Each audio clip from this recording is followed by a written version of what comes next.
वंदे मातरम विद्यार्थियों, विशेषकर ऐसे युवा विद्यार्थी जो 12वीं कक्षा उत्तीर्ण कर चुके हैं और कॉलेज में एडमिशन के लिए फॉर्म भर चुके हैं और अपनी जो भी मेरिट में या वेटिंग लिस्ट में नाम आया या नहीं आया उसका इंतजार कर रहे थे, तो उनके लिए महत्वपूर्ण अपडेट है।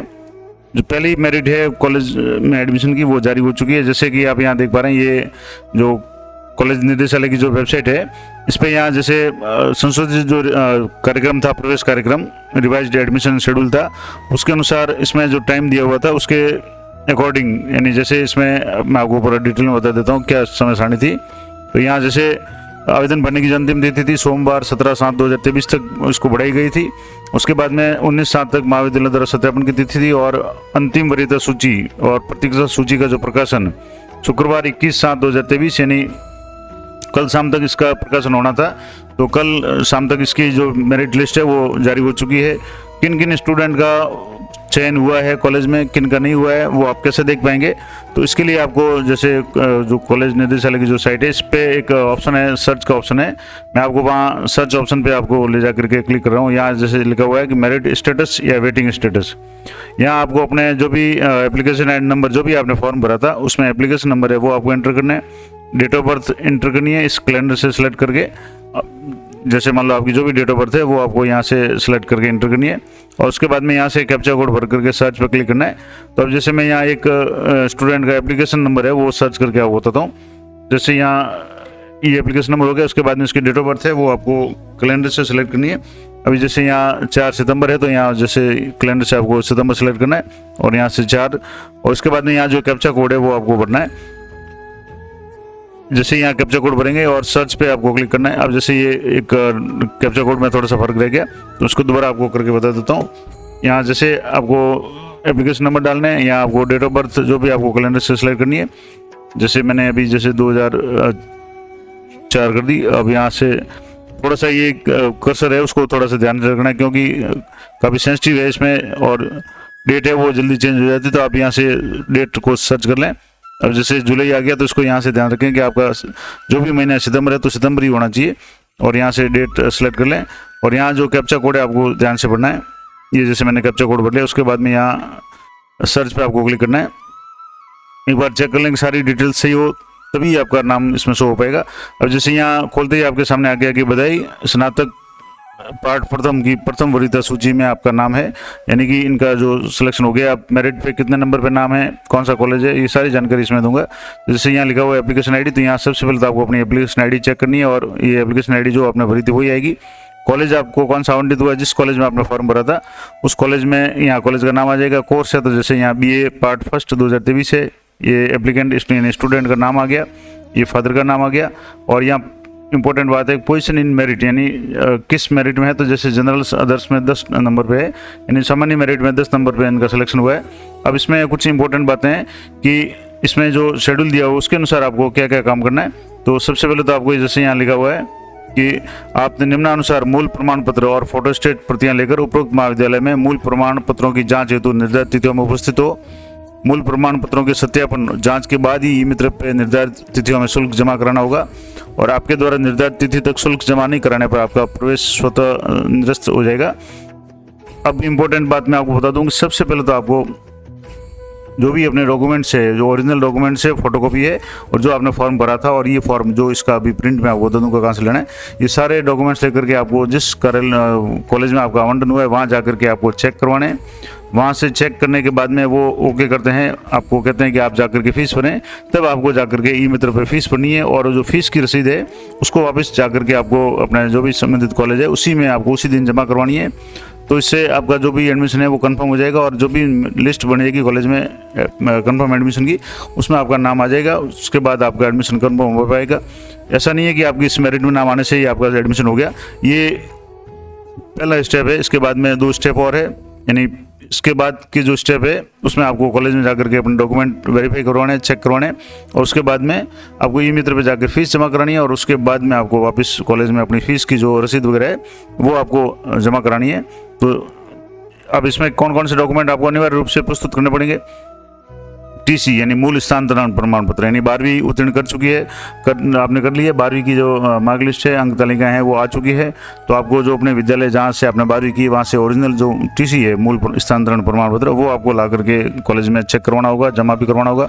उसके बाद में सीसी यानी करेक्टर सर्टिफिकेट है, मूल चरित्र प्रमाण पत्र, वो भी आपके विद्यालय से, शाला दर्पण से या जहाँ से भी आपको मिलेगा वो आपको अपने विद्यालय से लेना है। इसके बाद में एहरकारी परीक्षा यानी 12वीं की जो मूल अंक तालिका, 12वीं आपने जो उत्तीर्ण की है उसकी मूल अंक तालिका आपको जमा करानी पड़ेगी, वहाँ कॉलेज में चेक भी करवानी पड़ेगी। और उसके बाद में 10वीं की जो मूल अंक तालिका है ये भी आपको अपने साथ में रखनी पड़ेगी, क्योंकि जन्म तिथि प्रमाण के लिए ये जरूरी है, डेट ऑफ बर्थ के वेरिफिकेशन के लिए।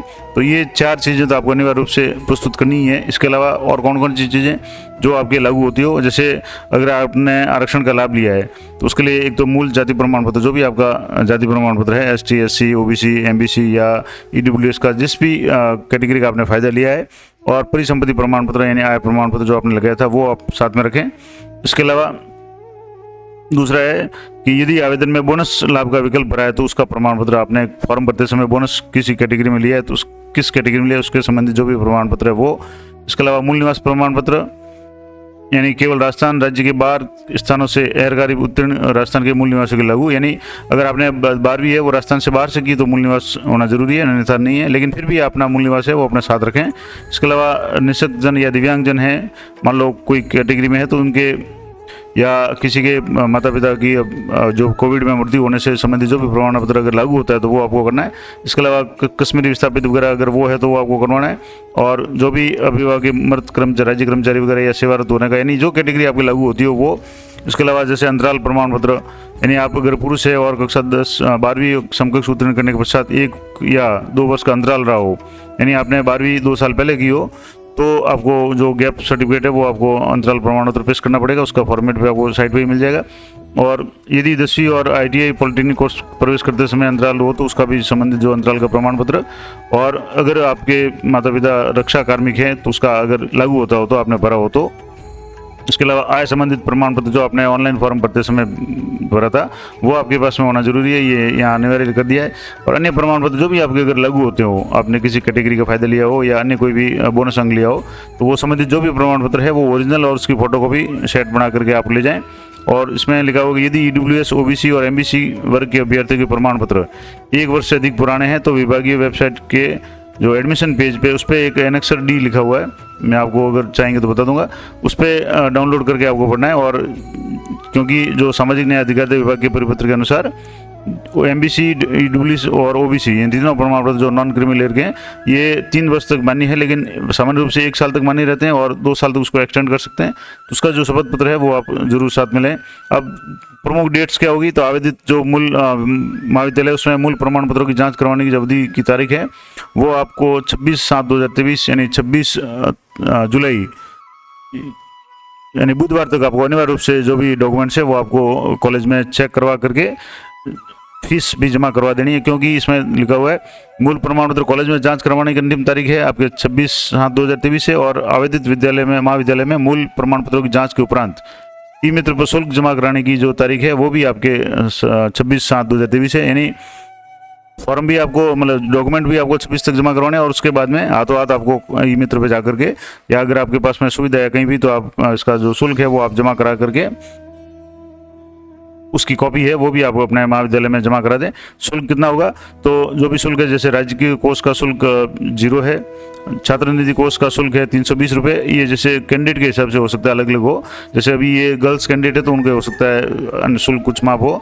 तो जो भी शुल्क आपके यहाँ लिखा हुआ आएगा वो आपको जमा कराना है। और जैसे अन्य शुल्क है जैसे 928 रुपये और कुल मिला करके 1308 रुपये इसका शुल्क है। अब इसमें उक्त शुल्क अंतिम नहीं है, यानी इसमें लिखा हुआ कि महाविद्यालय द्वारा निर्देशित अतिरिक्त मदों का शुल्क है महाविद्यालय में जमा होगा। यानी अगर महाविद्यालय द्वारा कोई अलग से शुल्क लिया जाता है तो वो आपको अलग से जमा कराना पड़ेगा। तो वो आपको जब महाविद्यालय में आप डॉक्यूमेंट जमा कराएंगे तब आपको अमाउंट बता देंगे कि आपको कितना अमाउंट है वो जमा करवाना है। उसके बाद में इसका जो ये फॉर्म है इसका ही प्रिंट लेकर के आपको जाना है। और जहाँ जब कॉलेज में आप जाएंगे तो यहाँ आपके जो प्रवेश समिति के सदस्य है वो मूल दस्तावेज की जांच करके तारीख लगा देंगे और आपके यहाँ साइन करके मोहर लगा के आपको देंगे। और ये प्राप्ति रसीद जो होगी जिसमें वापस वही एप्लीकेशन ID है, कॉलेज का नाम है, स्टूडेंट का नाम है, फादर का नाम ये आ जाएगा और इसके बाद में ये जैसे वेरिफिकेशन परफॉर्मा है, ये आपका जो फोटो वगैरह साइन है उससे आपके मिलान करेंगे। डॉक्यूमेंट्स जो आपने ऑनलाइन डिटेल्स जो भरी थी ऑनलाइन फॉर्म में, ये सारी यहाँ शो हो जाएगी, जिसमें कैंडिडेट की सारी डिटेल्स है, डेट ऑफ बर्थ वगैरह, आधार नंबर वगैरह। तो ये आधार नंबर वगैरह जो भी आपने एंटर किए वो सारे डॉक्यूमेंट्स आप लेकर के जाएँ। इसके अलावा जैसे क्वालिफाइंग सीनियर सेकेंडरी के नंबर्स कितने थे, बैंक डिटेल्स आपने कौन से अपडेट किए, तो ये भी बैंक की कॉपी, फोटो डायरी की और 12वीं 10वीं की जो मार्कलिस्ट है वो आप अनिवार्य रूप से कॉलेज में ले जाएं। और इसी फॉर्म पे आपको अपने संरक्षक या अभिभावक, माता पिता के भी हस्ताक्षर यहाँ करवा देने। यहाँ जैसे लिखा हुआ अभिभावक संरक्षक के हस्ताक्षर, ये प्रवेशार्थी जो भी है उनके अभिभावक या संरक्षण द्वारा घोषणा होगी कि मैं यहाँ ऑलरेडी जो पिता का नाम है वो छपा हुआ आएगा, स्टूडेंट का नाम भी यहाँ प्रिंटेड आएगा का माता पिता संरक्षक, यानी जो भी लागू होता है वो पिता लागू होता है पिता पे क्लिक करें, माता हो तो माता पे। शपथपूर्वक घोषणा करता हूँ कि उपरोक्त प्रवेश आवेदन पत्र में दिया गया विवरण पूर्ण तो सही है और मैं प्रवेशार्थी के आचरण और आर्थिक दायित्व के लिए उत्तरदायी रहूँगा। मैं कॉलेज और सरकार और कॉलेज आयुक्तालय के नियम, निर्देश और नीतियों को मानने के लिए वचनबद्ध रहूँगा और मैं आयकर दाता हूँ या नहीं जो भी है। और मेरी वार्षिक आय जो भी आपने शब्दों में, अंकों में लिखी थी, फॉर्म में भरी थी, वो यहाँ शो हो रही है, तो वो आपको यहाँ अपने आप ये शो हो जाएगी। और यहाँ आपके माता पिता के हस्ताक्षर करवाने हैं और यहाँ डेट और स्थान लिखना है। और उसके बाद में एडमिशन कमेटी है, वो आपको यहाँ से जो भी साइन वगैरह करके सब्जेक्ट वगैरह जो भी आपको अलॉट होंगे वो होंगे। और ये नीचे एक सत्यनिष्ठा घोषणा है, ये भी आपको इसमें नीचे साइन करना है कि मुझे जो भी नीति है उसके नियमों का मैं पालन करूँगा और जो भी नियम है रैगिंग संबंधी वगैरह ये सारा है। इसके अलावा यहाँ आपको जो भी स्टूडेंट के साइन करने हैं, यहाँ रैगिंग निषेध शपथ पत्र भी एक और इस बार जोड़ा गया है, जिसमें यहाँ कैंडिडेट खुद का नाम है, पिता का नाम है, मैं सत्यनिष्ठा से घोषणा करता हूँ या करती हूँ कि मैंने रैगिंग संबंधी जो भी निषेध संबंधी निर्देश या नियमों को पूरी तरह से समझ लिया है और मैं रैगिंग जैसे आपराधिक कृत्य मैंने तो पूर्व में संलिप्त रहा हूँ और नहीं मैं भविष्य में रहूँगा। और इस तरह का जो शपथ पत्र है वो आपको यहाँ देना है, यहाँ आपको साइन करना है। तो यहाँ जैसे साइन का कॉलम है, जहाँ साइन करना है उसको प्रिंट करना है। यहाँ से जैसे प्रिंट करेंगे तो यहाँ आप प्रिंट ऑप्शन पे जाएंगे तो यहाँ से ये पूरा प्रिंट हो जाएगा। अब इसको आप PDF ग्रुप में सेव करना चाहें तो यहाँ से आप इसको PDF ग्रुप में सेव भी कर सकते हैं, प्रिंट भी कर सकते हैं। अब एक इंपॉर्टेंट बात मैं आपको और बता दूँ कि मान लो कि ये तो उस स्टूडेंट की बात होगी जिसका सिलेक्शन हुआ है। कोई स्टूडेंट ऐसा भी हो सकता है जिसका सिलेक्शन नहीं हो, तो उसको आप क्या उसके लाएगा या क्या चेक होगा। तो जैसे मैं एक उदाहरण के रूप में आपको यहाँ एक डिटेल्स एंटर करके आपको बताता हूँ कि मान लो किसी स्टूडेंट का सिलेक्शन नहीं हुआ है, तो हो सकता है उसका नाम मेरिट में हो या वेटिंग में हो या नहीं हो, तो आपको वो भी कैसे देखना है तो मैं एक यहाँ डिटेल्स भर के आपको वापस बताता हूँ। तो जैसे मैं आपको बता रहा था कि यहाँ आपको जो भी स्टूडेंट उसका यहाँ आपको application number, date of birth और कैप्चा कोड भर करके सर्च पे क्लिक करना है। अब यहाँ जैसे सर्च पे क्लिक करेंगे तो यहाँ आ गया कि you have your failure captcha code. तो कैप्चा कोड आप यहाँ जैसे दोबारा भर लें या कुल मिला करके मैं दोबारा इसको जो भी आप मैंने तरीका बताया उससे आप चेक कर सकते हैं। अगर किसी स्टूडेंट का सिलेक्शन नहीं हुआ है तो उसके यहाँ आपके कुछ नहीं आएगा और जिसका सिलेक्शन होगा उसके बधाई का जो लेटर है पूरा आएगा, उसको आपको प्रिंट करना है। जो भी निर्देश दिए हुए, जो भी निर्धारित तारीख है उस तारीख तक आपको कॉलेज में जाकर के डॉक्यूमेंट जमा करवा कर हाथों हाथ आपको ईमेल पर जाकर के उसकी फ़ीस जमा करानी है और उसके बाद में आपको जो आगे का प्रोसेस है वो करना है। तो इसी तरह की अपडेट के लिए चैनल पे बने रहें। और मैं इस मेरिट सर्च करने की जो लिंक है वो इस वीडियो को डिस्क्रिप्शन में दे दूंगा, तो वहाँ से आप सीधे ही उस पर क्लिक करके आप अपना जो भी एप्लीकेशन नंबर और डेट ऑफ बर्थ डाल करके चेक कर सकते हैं कि आपका सिलेक्शन हुआ या नहीं हुआ। तो इसी तरह की इंपॉर्टेंट जानकारी के लिए चैनल पर बने रहें। मिलते हैं नेक्स्ट वीडियो में, तब तक जय हिंद, जय भारत।